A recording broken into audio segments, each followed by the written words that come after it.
Hello everyone, I am Priyanka Gaur. Welcome back to my channel Learning with Pace. आज हम लोग experimental method के बारे में बात करेंगे। जैसा कि मैंने आपको प्रीवियस वीडियो में बताया था कि रिसर्च मेथड्स जो होती हैं वो टू टाइप्स की होती हैं, ठीक है। एक होती है सब्जेक्टिव, एक होती है ऑब्जेक्टिव। अब हमने सब्जेक्टिव मेथड्स तो कर लिए जितने भी थे, अब हम ऑब्जेक्टिव मेथड्स की बात करेंगे। तो ऑब्जेक्टिव मेथड्स में काफ़ी सारे मेथड्स आते हैं जिनको हम one by one separate video में करेंगे। और कई स्टूडेंट्स को ये भी कंफ्यूजन होती है कि रिसर्च मेथड से क्वेश्चन कैसे आते हैं। तो इसके लिए हम क्या करेंगे, हम लास्ट में, वीडियो के लास्ट में एक बार 2-3 क्वेश्चंस को देख लेंगे ताकि आपके ये डाउट भी क्लियर हो जाए। फाइन, तो आज हम बात करेंगे एक्सपेरिमेंटल मेथड की। एक्सपेरिमेंटल मेथड, जिसे हिंदी में कहते हैं प्रयोगात्मक विधि। एक्सपेरिमेंट का मतलब क्या होता है? इसका मतलब होता है किसी चीज का ट्राई करना या फिर to put to the test, किसी चीज का टेस्ट करना। फाइन, तो एक्सपेरिमेंट किस तरीके से होता है? एक्सपेरिमेंट होता है इंडोर भी, आउटडोर भी, लैब में भी होता है एंड आउटसाइड द लैब भी होता है। ओके, लेकिन इसमें मेन चीज क्या है? इसमें मेन चीज है कि हम एक्सपेरिमेंट करते वक्त कॉज एंड इफेक्ट का रिलेशनशिप देखते हैं। अब कॉज एंड इफेक्ट का मतलब क्या हुआ? कारण एंड प्रभाव। जैसे कि देखो, सपोज करो एक बच्चा है, वो हमेशा एजिटेटेड रहता है, उसका बिहेवियर हमेशा गुस्से में एंड एजिटेशन में रहता है, ठीक है। तो आप क्या करोगे? उस बच्चे के बिहेवियर को समझने के लिए कि हमेशा ये बच्चा इतना चिड़चिड़ा क्यों रहता है, इतना गुस्से में क्यों रहता है, तो इसके लिए आप क्या करोगे? उसके आसपास की सराउंडिंग्स को एग्जामिन करोगे। सराउंडिंग्स में जैसे कि आप ये देखोगे कि बच्चा किस संगत में रहता है, बच्चे के घर का एनवायरनमेंट कैसा है, पॉजिटिव है या नेगेटिव है, बच्चे के पेरेंट्स की क्वालिफिकेशन क्या है, बच्चे के पेरेंट्स का बिहेवियर क्या है, बच्चा कहीं ड्रग्स तो नहीं लेता, बच्चा कहीं कैफीन तो नहीं लेता। ऐसी तरीके की चीज़ों को आप समझने की कोशिश करेंगे, जिससे आपको पता चलेगा कि बच्चे का ये स्पेसिफिक बिहेवियर क्यों है, बच्चा हर बार इतना चिड़चिड़ा क्यों रहता है। तो देखो, यहां बच्चे का जो ये बिहेवियर है, ये क्या हुआ? ये हुआ इफेक्ट। और बच्चा जिन कारणों की वजह से ऐसा बिहेवियर करता है, तो ये क्या हुआ? ये हुआ कॉज। ठीक है, समझे कि बच्चा क्या पता इस वजह से इतना चिड़चिड़ा बिहेव करता हो कि उसके घर का माहौल अच्छा नहीं है, तो वो क्या हो गया? वो कॉज हो गया। और उस कारण की वजह से बच्चे का बिहेवियर अफेक्ट होता है और बच्चे का बिहेवियर चिड़चिड़ा हो जाता है। समझे? तो मतलब एक होता है कारण और एक होता है प्रभाव। तो हम हमेशा एक्सपेरिमेंटल मेथड में कॉज एंड इफेक्ट, इन दोनों के ही रिलेशन को समझने की कोशिश करते हैं। फाइन, आ गया समझ में? जैसे कि मैं इसका एक और एग्जांपल दे देती हूं। जैसे साइंस में क्या होता है कि ये है प्लांट एक, और ये है सन। फाइन, तो देखो ये जो प्लांट है, इसकी ग्रोथ किस चीज पर डिपेंड करेगी? सनलाइट पर। फाइन, प्लांट की ग्रोथ सनलाइट पर डिपेंड करेगी। So what does that mean? जो ग्रोथ है ये क्या है? ये इफेक्ट है। और सनलाइट क्या है? सनलाइट कॉज है। मतलब कि प्लांट की जो ग्रोथ है वो कम या ज्यादा क्यों है? किस पर डिपेंड करा? सनलाइट पर डिपेंड करा। वैसे वाटर पर भी डिपेंड करता है, लेकिन हम 2-3 एग्जांपल एक साथ लेंगे तो आप पजल हो जाओगे, ठीक है। तो इफेक्ट क्या पड़ा? किसकी वजह से पड़ा? इफेक्ट जो भी पड़ा, कम या ज्यादा, ग्रोथ जो भी हुई, वो किसकी वजह से हुई? वो कॉज की वजह से हुई, वो कारण की वजह से हुई। सो दैट मीन्स कि सनलाइट कॉज है एंड इसकी ग्रोथ इफेक्ट है। तो हम हमेशा कारण और प्रभाव का ही रिलेशन देखते हैं, इन्हीं का संबंध हम देखते हैं एक्सपेरिमेंट मेथड में। फाइन, अब चलिए इसके बारे में आगे बात करते हैं। मैं इसको इरेज करती जाती हूं। इसमें हमेशा 2 पर्सन की जरूरत होती है एक्सपेरिमेंट मेथड में। देखो एक तरफ तो कौन होंगे, एक तरफ तो वो होंगे जो एग्जामिनर होंगे, या फिर एक्सपेरिमेंटर कहेंगे तो ज़्यादा सही रहेगा, जो एक्सपेरिमेंट करने वाले होंगे। ठीक है, एक तरफ तो एक्सपेरिमेंटर और दूसरी तरफ वो person whose behaviour is going to be observed, जिसका बिहेवियर देखा जाएगा, मतलब इसका टेस्ट किया जाएगा और ये टेस्ट करने वाला होगा। तो जब भी एक्सपेरिमेंटर किसी पर्सन के बिहेवियर को देखेगा तो उस पर्सन के बिहेवियर के साथ साथ वो उसके आसपास की सराउंडिंग्स को भी चेक करेगा। ठीक है, तो इसे कहते हैं कॉज एंड इफेक्ट का रिलेशनशिप। ओके, अब बात करते हैं कि एक्सपेरिमेंट किस सिचुएशन में की जाती है। एक्सपेरिमेंट जो होती है वो कंट्रोल्ड सिचुएशन में होती है। इसमें जो एग्जामिनर होता है ना, सारी सिचुएशन उसके हाथ में होती है, क्योंकि वो हर चीज, हर सिचुएशन को प्री प्लान्ड करता है। ओके, अब जो एक्सपेरिमेंट होता है ये कितने तरीकों से होता है। एक तो होता है इंडोर और एक होता है आउटडोर। तो इंडोर होता है लैब हो गया जैसे, आउटडोर में जैसे कि फील्ड हो गया। ठीक है, तो लैब में किस तरीके के टेस्ट होते हैं। लैब में सिर्फ ह्यूमन बीइंग्स पर ही नहीं बल्कि ज्यादातर बर्ड्स एंड एनिमल्स पर टेस्ट होते हैं, और बहुत सारे ऐसे साइकोलॉजिस्ट हैं जिन्होंने एनिमल्स एंड बर्ड्स पर टेस्ट किए हैं लैब में, और फिर जो आउटकम आया है उन आउटकम को किस पर अप्लाई किया है, ह्यूमन बिहेवियर पर अप्लाई किया है। और यही सबसे बड़ा इसका डिमेरिट है इस मेथड का, कि जरूरी नहीं है जो आपने एनिमल एंड बर्ड्स पर अप्लाई किया वो ही सेम चीज ह्यूमन बीइंग्स पर एप्लीकेबल होगी। यहीं पर इस मेथड की सबसे बड़ी डिमेरिट निकलकर सामने आती है। एनीवे, डिमेरिट की हम बाद में बात करेंगे। अब हम बात करते हैं कि लैब एक्सपेरिमेंटल मेथड क्या होता है एंड फील्ड का जो एक्सपेरिमेंटल मेथड है वो क्या होता है। लैब एक्सपेरिमेंटल मेथड में सिचुएशन जो है एक्सपेरिमेंटर के हाथ में होती है। जैसे कि पैवलोव याद है आपको, पैवलोव ने डॉग पर एक्सपेरिमेंट किया था, कोहलर ने चिंपैंजी जिसका नाम उन्होंने रखा था सुल्तान, उस पर एक्सपेरिमेंट किया था। ठीक है, तो ये एक्सपेरिमेंट लैब में किए थे एक कंट्रोल्ड सिचुएशन में। इसको भी केज में रखा, इसको भी केज में रखा था, मतलब दोनों को एक कंट्रोल्ड सिचुएशन में रखा था और फिर दोनों का रिस्पॉन्स देखा था, इन दोनों के बिहेवियर में देखा था कि क्या क्या चेंजेस आए। तो किसकी वजह से चेंजेस आए, क्या क्या चेंजेस आए, उन सब रिलेशन की बात यहां पर की गई है। हालांकि अभी हम पढ़ेंगे इसको, जब हम वेरिएबल्स की जब बात करेंगे, सारे इन एग्जांपल्स को हम डिटेल में देखेंगे। अभी सिर्फ आप इतना समझो जितना मैं करा रही हूं। ठीक है, बिल्कुल टेंशन लेने की जरूरत नहीं है, सारी चीज हम अच्छे से समझेंगे। अब फील्ड में क्या होता है, देखो फील्ड में होता है कि जो लैब है, लैब से बाहर जाकर एक्सपेरिमेंट करना। ये एजुकेशनल साइकोलॉजी में कैसे काम आता है, देखिए क्या होता है कि जो एग्जामिनर है वो एक स्कूल में जाकर फील्ड एक्सपेरिमेंटल टेस्ट कर सकता है। किस तरीके से, बच्चों को डिवाइड कर लिया दो ग्रुप में। एक ग्रुप में, ए ग्रुप जो है उसमें 50 बच्चे, बी ग्रुप में भी 50 बच्चे, इक्वली रेशियो ऊपर नीचे हो सकता है, हम सिर्फ यहां एग्जाम्पल देख रहे हैं। तो अब जो ए ग्रुप है, इस क्लास में जो एग्जामिनर है उसने जो भी समझाया वो लेक्चर मेथड से समझाया, फाइन। और बी ग्रुप में जितने भी बच्चे थे उनके सामने डेमोन्स्ट्रेटिव मेथड से समझाया। ठीक है, मतलब लेक्चर मेथड का मतलब क्या है कि एक ग्रुप में तो किसी चीज को लेकर पूरा लेक्चर दे दिया।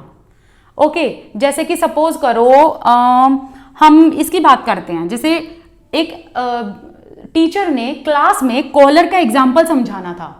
अब वो चिंपैंजी को तो ला नहीं सकते, लेकिन फोटो के थ्रू तो दिखा सकते हैं ना।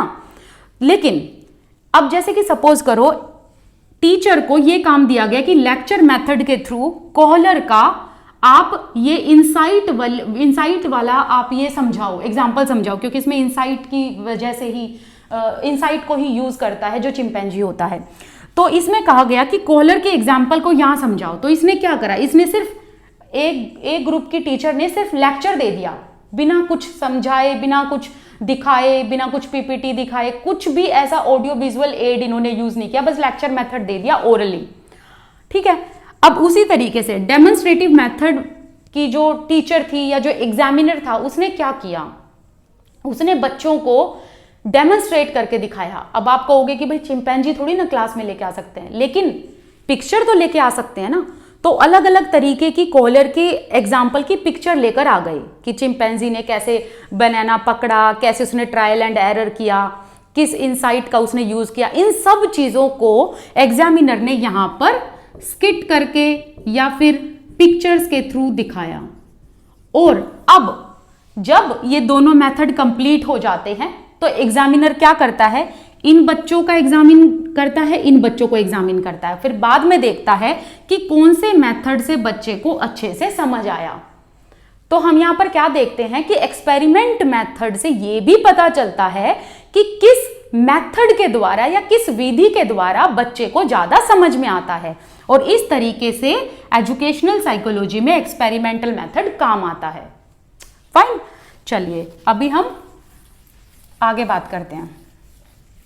आई होप अभी आपको ये इतना समझ आ गया होगा। एक्सपेरिमेंटल मेथड में सिचुएशन कैसी कैसी होती है, ठीक है, वो सिचुएशन भी आपके लिए बहुत मायने रखती है। सिचुएशंस मतलब किन सिचुएशंस में एक्सपेरिमेंट किया जाता है। ओके, पहली होती है नेचुरलिस्टिक, दूसरी होती है आर्टिफिशियल। अब देखो, जो नेचुरलिस्टिक है इसमें क्या करते हैं, एज इट इज चीजों को नेचुरली एक्सपेरिमेंट किया जाता है। या तो बाहर से नेचुरली कोई चीजों को उठाकर लैब में लाया जाएगा और उन चीजों को एग्जामिन किया जाएगा, या फिर किसी इंसान का, जैसे सपोज करो किसी इंसान के बिहेवियर को देखना है तो उस इंसान को उसकी रियलिस्टिक दुनिया में रहने दिया जाएगा और फिर देखा जाएगा कि वो नेचुरली कैसे बिहेव करता है आसपास के लोगों के साथ। फाइन, तो नेचुरल क्या हो गया, जिसमें किसी भी तरीके की जो है आर्टिफिशियलिटी नहीं होती, सिर्फ नेचुरल तरीके से चीजों को ऑब्जर्व करना। राइट, ऐसे ही आर्टिफिशियल की बात करें तो आर्टिफिशियल में क्या होता है कि सिचुएशन को बनाया जाता है। कैसे बनाया जाता है, अब ये थोड़ी ना है कि जैसे कि सपोज करो किसी बच्चे की ऐसी भावना जाननी है, अगर उसने अपने पेरेंट्स को खो दिया तो वो कैसा बिहेव करेगा, उसके क्या इमोशंस होंगे। तो इसके लिए ऐसा तो है नहीं ना कि उसके पेरेंट्स को मार दिया जाएगा, ऐसा तो नहीं हो सकता। तो क्या किया जाएगा, ऐसी सिचुएशन क्रिएट की जाएगी जिससे बच्चा उस इमोशन को शो करे। जैसे कि इसका सबसे बड़ा एग्जाम्पल है अर्थक्वेक। ओके, और यहां पे भी हम अर्थक्वेक का एग्जाम्पल लेते हैं। अर्थक्वेक में एक बच्चे ने नेचुरली अपने पेरेंट्स को खो दिया। अब उसके जो इमोशंस हैं उन इमोशंस को ऑब्जर्व करना इज नेचुरलिस्टिक, मतलब कोई आर्टिफिशियल तरीके से कोई सिचुएशन नहीं क्रिएट की। अर्थक्वेक आया, पेरेंट्स जो थे वो पास अवे हो गए और अब बच्चे का रिएक्शन निकला। राइट, लेकिन आर्टिफिशियल तरीके में जब हम जाते हैं तो ऐसा तो है नहीं ना कि हम अर्थक्वेक ले आएंगे और उसके पेरेंट्स को मार देंगे, ऐसा नहीं हो सकता। तो क्या किया जाता है, जो एक्सपेरिमेंटर होता है वो या तो बच्चे को कोई मूवी दिखाएगा जिसमें वो क्या करेगा, ऐसी मूवी दिखाएगा जिसमें अर्थक्वेक आया होगा और ऐसे होता है, सामने स्क्रीन होगी, बच्चे को बिठाया जाएगा, मूवी ऐसी दिखाई जाएगी जिसमें अर्थक्वेक आएगा और उसके माँ बाप जो है, लाइक जिसकी भी वो मूवी है, जो बच्चा होगा उसके माँ बाप वहां पर दे पास्ड अवे। अब बच्चा जो है उसके क्या रिएक्शन होंगे मूवी देखने के बाद, वो यहां पर एग्जामिन किया जाता है। लेकिन एक चीज याद रखना, जो आर्टिफिशियल तरीके से सिचुएशन क्रिएट की जाती है उससे इमोशंस रियलिटी में निकलते हैं। जैसे कि आप लोग भी जब मूवी देखने जाते हो तो मूवी में कुछ ऐसे सीन्स आते हैं ना, या तो आप हंसते हो या आप रोते हो। राइट, तो आप लोगों के भी इमोशंस निकलते हैं। तो इसी तरीके से कुछ ऐसे सिचुएशंस क्रिएट की जाती है, कुछ ऐसी मूवीज दिखाई जाएंगी जिससे बच्चे के इमोशंस को पकड़ा जाएगा। राइट, तो पता चलेगा कि बच्चे का इमोशन क्या है। ओके जैसे कि अगर सपोज करो एक ऐसी मूवी दिखाई जिसमें पेरेंट्स या तो सेपरेट हो रहे हैं या पेरेंट्स के बीच में बहुत लड़ाई होती है, ओके घर का एनवायरनमेंट बहुत नेगेटिव है, कुछ ऐसी मूवी दिखाई जाएगी तो बच्चे का व्यवहार जो है उस मूवी के अकॉर्डिंग निकलता है, बच्चे का जो रिएक्शन होगा उस मूवी के अकॉर्डिंग निकलेगा।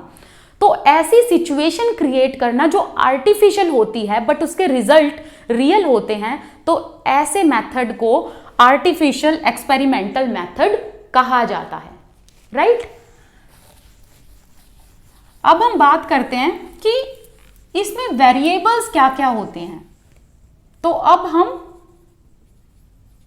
वेरिएबल्स के बारे में बात करेंगे। देखो वेरिएबल्स क्या होता है, जो बार बार चीजें चेंज होती रहती हैं। वैसे तो अगर हम ऑब्जेक्ट की बात करें, ऑब्जेक्ट कभी भी वेरिएबल नहीं होता बल्कि उसके एट्रीब्यूट्स वेरिएबल होते हैं। जैसे कि ऑब्जेक्ट क्या हुआ, ये क्या है, एक मार्कर है, ओके मार्कर जो है ये वेरिएबल नहीं है, लेकिन मार्कर के एट्रीब्यूट्स मतलब जो इनके कलर हैं वो वेरिएबल है, उसमें चेंज है। ये रेड है, ये ब्लैक है, लेकिन वैसे ये मार्कर है तो मार्कर वेरिएबल नहीं है बल्कि इसके एट्रीब्यूट्स जो इसके कलर हैं वो वेरिएबल हैं।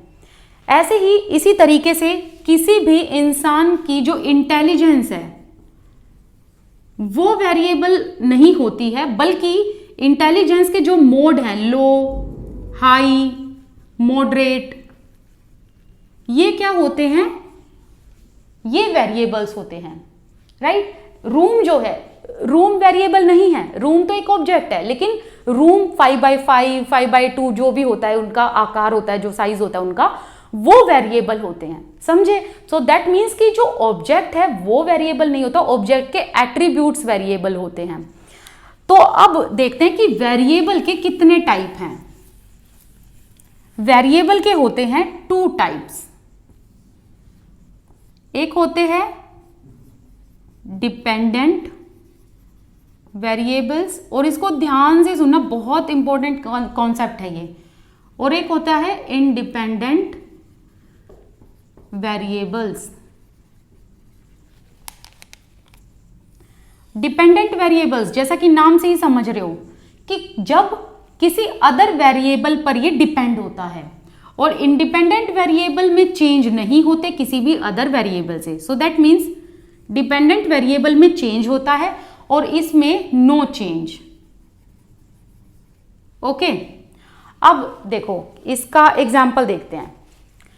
जैसे कि एज है, ओके एज इंडिपेंडेंट वेरिएबल है। एज कभी भी किसी और चीज से, जैसे आप क्या खाते हो, आप क्या पहनते हो, आप कितना स्कूल में जाते हो, कितनी पार्टी करते हो, उससे आपकी एज चेंज नहीं होगी, एज का उस पर कोई अफेक्ट नहीं होगा। तो आपकी उम्र क्या है, ये इंडिपेंडेंट है। वैसे ही अगर हम पढ़ाई के कॉन्सेप्ट में देखें, अब देखो अगर टाइम ऑफ स्टडी की बात करें और यहां पर टेस्ट स्कोर की बात करें, तो जितने टाइम आपने पढ़ाई की है वो इंडिपेंडेंट वेरिएबल है, और जितने टाइम पढ़ाई की उस हिसाब से आपके टेस्ट स्कोर आ गए, उस हिसाब से आपके मार्क्स आ गए। तो ये क्या बन गया, ये बन गया डिपेंडेंट वेरिएबल, समझे। दैट मीन्स इंडिपेंडेंट वेरिएबल वो है जिसमें कोई चेंज नहीं होता किसी की वजह से, और डिपेंडेंट वेरिएबल वो है जिसमें चेंज हो जाता है किसी दूसरे वेरिएबल की वजह से। तो हम कितना टाइम पढ़े, 3 या 4 घंटे पढ़ेंगे तो उस हिसाब से हमारे नंबर आएंगे, एंड अगर हम 12 घंटे पढ़ेंगे तो उस हिसाब से हमारे नंबर आएंगे। तो हमने क्या देखा कि जो टाइम ऑफ स्टडी है वो टेस्ट स्कोर की वजह से चेंज नहीं हो रही, बल्कि test score time of study से चेंज हो रहे हैं कि कितना समय हमने पढ़ाई में दिया, राइट। तो इससे हम क्या समझते हैं कि जो कोज है, जो कारण है, उससे हमारे टेस्ट स्कोर पर इफेक्ट आया है। तो कोज एंड इफेक्ट हमें यहां पर देखने को मिलता है, राइट। तो इसे कहते हैं डिपेंडेंट एंड इंडिपेंडेंट वेरिएबल। अब जैसे कि सपोज करो एक बच्चा है और बच्चे की अगर एकेडमिक अचीवमेंट आपने देखनी है तो बच्चे की एकेडमिक अचीवमेंट देखने के लिए आप उसके इंटेलिजेंस को देखोगे, राइट। तो आपने यहां पर क्या करना है, बच्चे की जो एकेडमिक अचीवमेंट है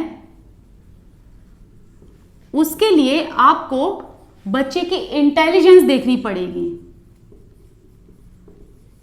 और जो बच्चे की इंटेलिजेंस है वो क्या है, वो इंडिपेंडेंट वेरिएबल है, लेकिन जो एकेडमिक अचीवमेंट है वो डिपेंडेंट है, राइट।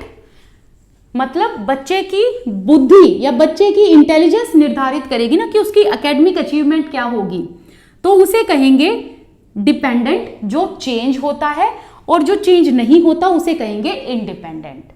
फाइन, क्योंकि एकेडमिक अचीवमेंट की वजह से उसकी इंटेलिजेंस चेंज नहीं हो सकती, बल्कि इंटेलिजेंस की वजह से उसकी एकेडमिक अचीवमेंट चेंज हो सकती है।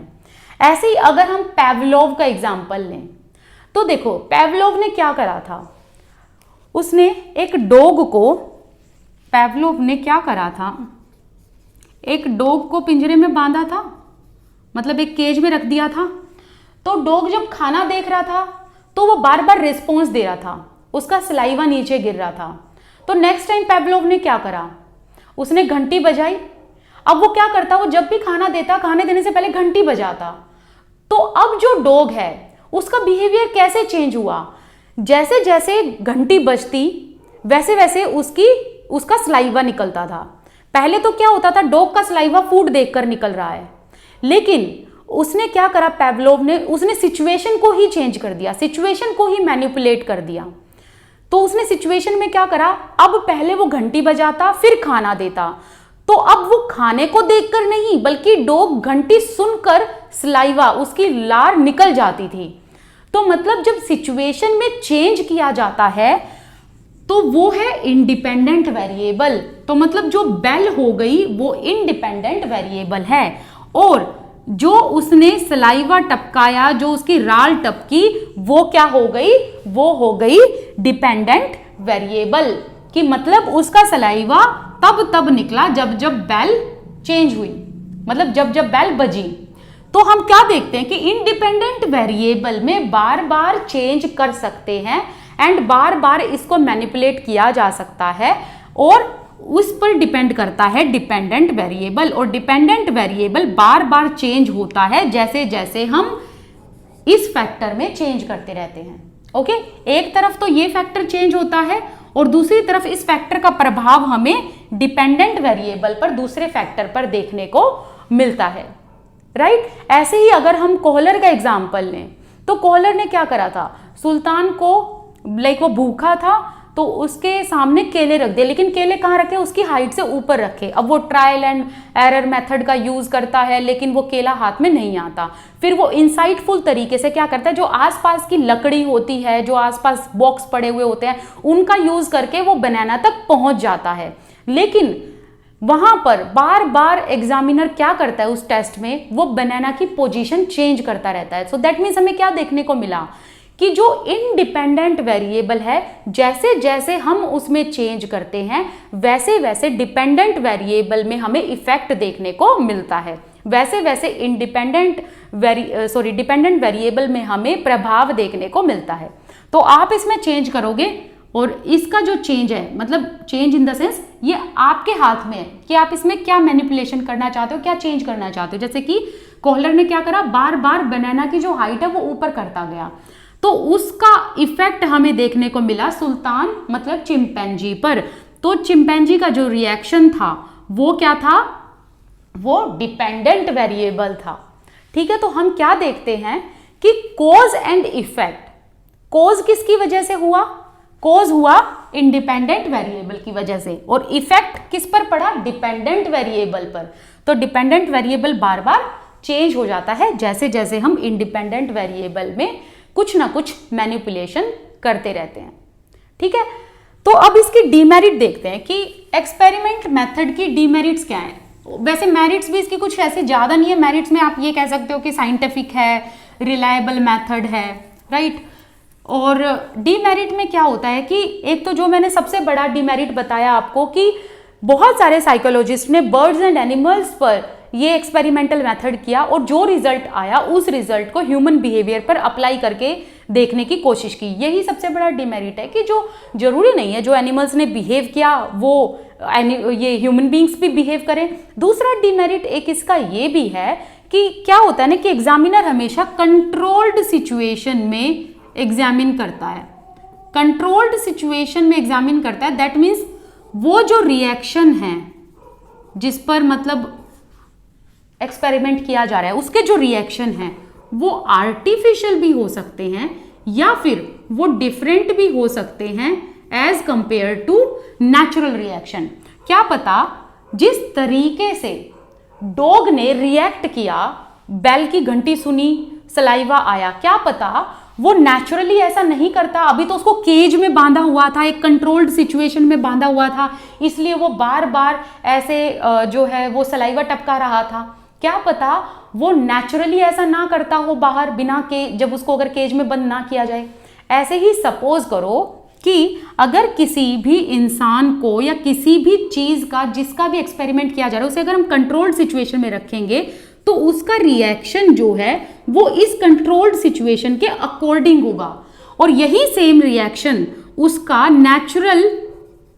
नेचुरली नहीं होगा या नेचुरल एनवायरनमेंट में नहीं होगा।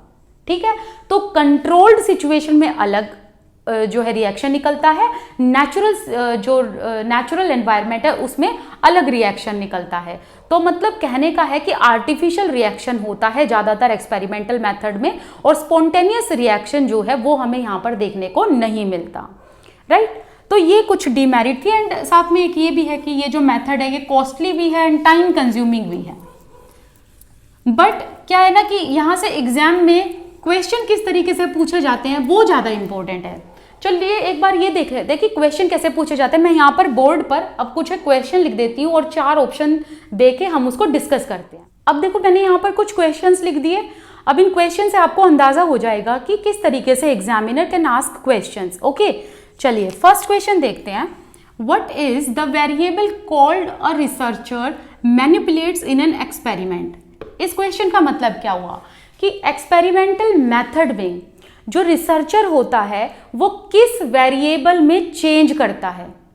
ओके, तो मैनिपुलेट का मतलब क्या हुआ, किसी सिचुएशन को चेंज कर देना या उस वेरिएबल की जो कंडीशन है वो चेंज कर देना, उसकी हाइट चेंज कर देना, उसमें किसी न किसी तरीके का बदलाव लाना। जैसे हमने कॉलर के एग्जाम्पल में क्या देखा कि बार बार कॉलर ने बनाना की हाइट को चेंज कर दिया। तो वो क्या था, वो किस में उसने मैनिपुलेट किया था, डिपेंडेंट में किया था या इंडिपेंडेंट वेरिएबल में किया था, ये आपको बताना है। तो ऑप्शन है डिपेंडेंट वेरिएबल, इंडिपेंडेंट वेरिएबल, एक्सट्रानियस या फिर नन ऑफ द अबव।